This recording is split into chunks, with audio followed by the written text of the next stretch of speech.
Quel est le but de ce vœu? D'abord, un rappel.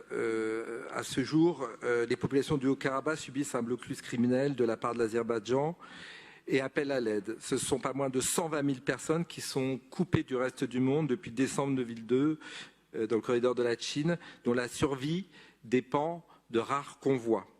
Depuis près de 6 mois, ces populations civiles manquent de tout et peinent à survivre.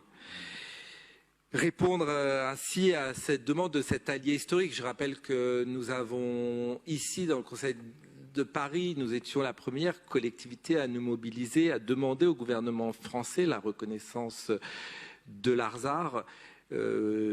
Quasiment tous les groupes politiques dans l'hémicycle se sont joints à ce vœu en soutien à l'Arménie et à l'Arzar, et ils nous ont demandé notre aide. Ma collègue Anouche Toranian était là avec moi le 24 avril dernier.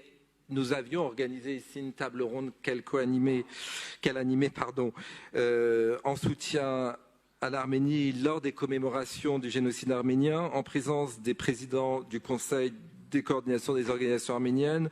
Évidemment, je tiens à saluer ses coprésidents Arat Toranian, Mourad Papazian. Il y avait également l'ambassadrice d'Arménie en France et l'ensemble de personnalités arméniennes, notamment dans le domaine de la santé, notamment aussi dans le domaine de la culture. Et il y a eu un appel à l'aide qui a été formulé, une demande que la maire de Paris puisse se mobiliser, puisse mobiliser les maires de France en soutien à l'Arménie.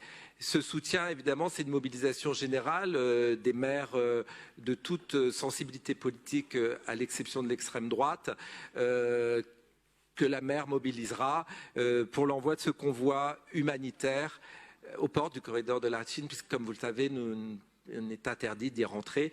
Mais le but, c'est évidemment, c'est de venir en aide à nos alliés. Je vous remercie beaucoup de voter ce vœu. Merci.